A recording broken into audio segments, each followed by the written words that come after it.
si Master Hans Kua at ito ang inyong Hansology. Umandar na ang Hungry Ghost Month. Pinaniniwalaan sa panahon na ito, nagbubukas daw ang tinatawag nating Gate of Hell at naglalabasan naman ang mga Hungry Ghosts. Kasabay nito, maraming pwedeng mga masasamang mangyari. Kaya sabi nila, huwag kang gagawa ng transaksyon sa panahon ng Ghost Month. Pag-usapan natin dito sa Hansology.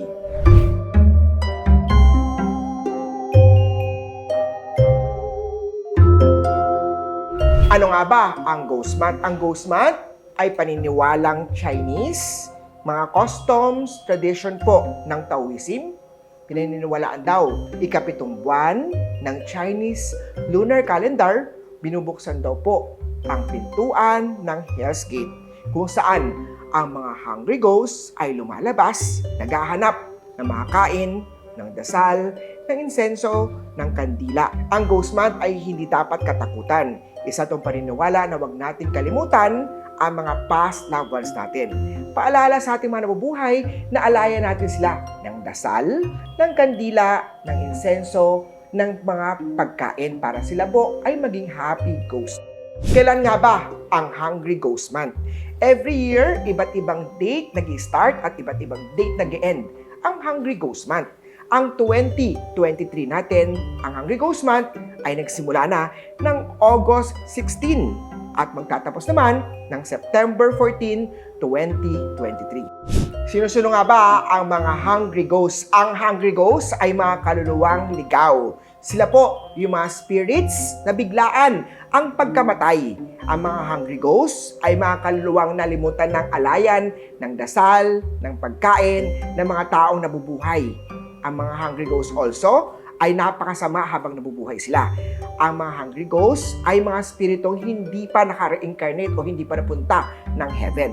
Ang Hungry Ghosts also, mga spiritong tinatawag nating biglaan ang pagkamatay. Sila yung mga spiritong may mga unfinished business. Ang mga Hungry Ghosts ay sila rin po ang mga spiritong tinatawag nating mga kaluluwang ligaw.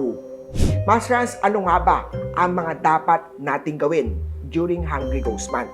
Una-una, during Hungry Ghost Month, pwede nyo pong imbitahan ng personal na mag-conduct ng Hungry Ghost Month ritual, si Master Hans Kua. Ako mismo ang pupunta sa bahay, sa tindahan, sa negosyo nyo man, para personal ako mag-conduct ng Ghost Month Ritual. Anong gagawin ni Master Hans Kua sa Ghost Month Ritual? Ako mismo mag-chant ng mga prayers, ng mga mantras, mga dasal para sa mga hungry ghosts, para sila ay maging happy ghosts.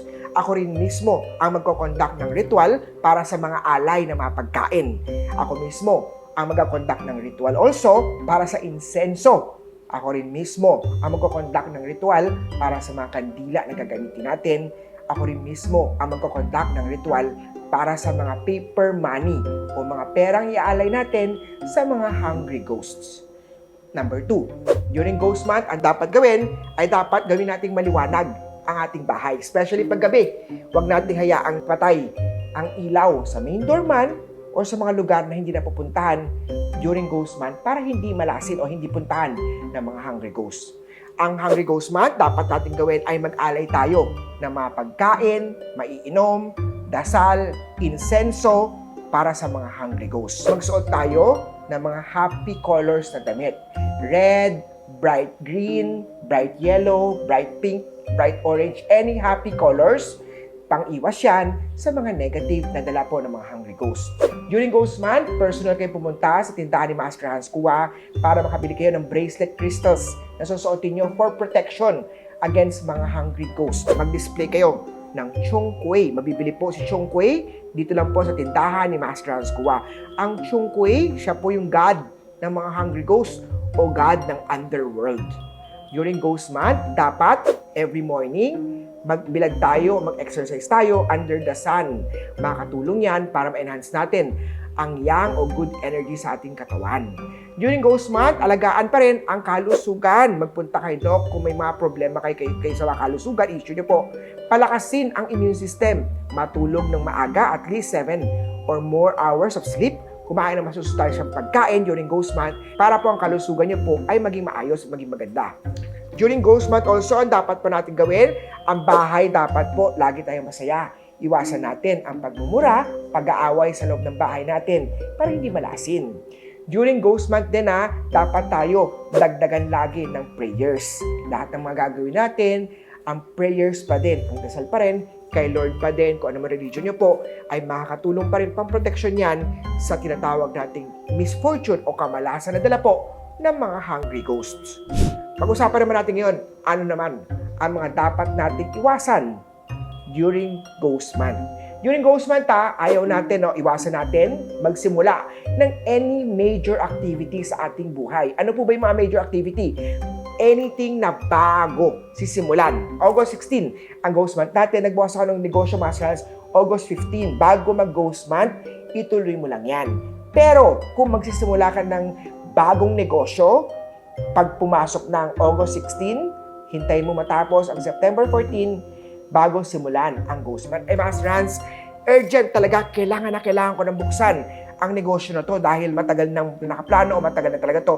Pero naabutan ng Ghost Month. Meron ba akong cure na pwedeng gawin? Message nyo agad si Masterhands Kuwa. Based sa inyong astrology, based sa birthday nyo po, i-compute ko po anong maswerteng petsa, araw, para masimulan ang negosyong gusto nyo po. Meron tayong base yan, maka-cure po yan. Masterhands, during Ghost Month, iniiwasan din ang pagpapakasal. Posible daw pong sulsulan ng mga hungry ghosts, ang bride at ang groom, para magkaroon ng alitan issue para lagi sila mag-away.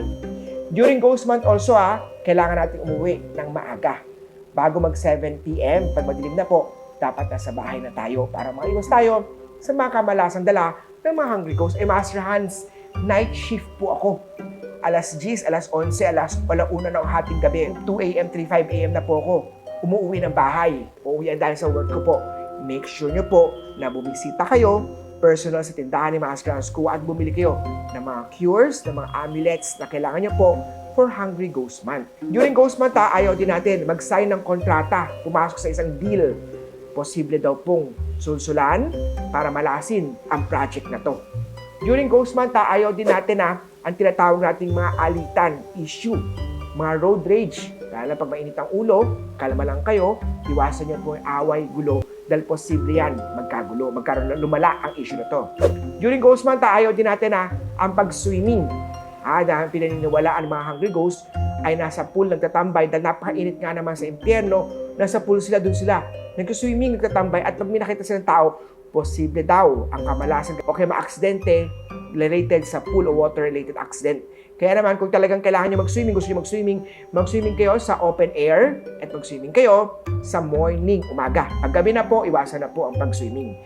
During Ghost Month, iwasan natin ang paglalasing, ang pag-iinom. Dahil yung spirit natin ay medyo wala sa wisyo, wala sa tamang wisyo, posible daw pong kapitan ng hungry ghosts. During Ghost Month also, iwasan natin ang pagpito, pag-whistle. Ang pagpito, pag-whistle, isang way yan para pagtawag ng mga hungry ghosts. During Ghost Month, iwasan natin ang paglalaro na may related sa pagtawag sa mga spirits. Kagaya ng mga spirit of the glass, mga ghost hunting, hindi yan swerte. Posible daw po na magkaroon na kayo ng kamalasan o kumapit sa inyo ang mga hungry ghosts at guluhin ang inyong buhay. During Ghost Month, iniiwasan din natin ang paglipat ng bahay. Posible daw po na lilipatan natin bahay ay may maging misfortune o malas. During Ghost Month, ayaw din natin mag-start po ng construction o ng repair. Posibleng mapukpok nyo po yung mga paa o yung mga nandiyan po hungry ghosts na nakakapit sa bahay niya po niyan. Kaya naman po hindi magandang magsimula ng repair during Ghost Month. During Ghost Month, ayaw natin ang bumisita sa funeral. Posible daw po na maraming negative energy, maraming mga espiritu doon, posibleng kumapit. Iniiwasan din natin ang pagpunta sa ospital. Pagbisita sa may mga sakit during Ghost Month dahil maraming negative energy doon, kaya naman kakapit daw ang mga misfortune sa atin. Iwasan din natin during Ghost Month also ang tinatawag natin pagsuot ng color black, color white na damit, mga yin colors, posible daw pong kapitan kayo ng mga hungry ghosts. Masterhands, ang uniform namin ay kulay itim o puti ang suot ng uniform namin sa trabaho. Make sure nyo po na meron kayong mga amulets, mga cures na mabibili sa personal sa tindahan ni Masterhands Kuwa, or magsuot kayo ng mga underwear na color red or bright colors. Isa yung way pangontra sa mga misfortune na dala ng Hungry Ghost.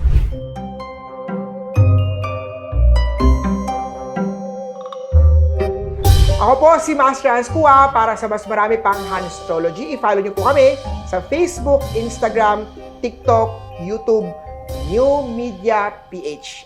At ang aming website, newmediaglobalnetwork.com. Kita-kits tayo sa more episode ng Hanstrology. Ako po, si Master Hans Kua.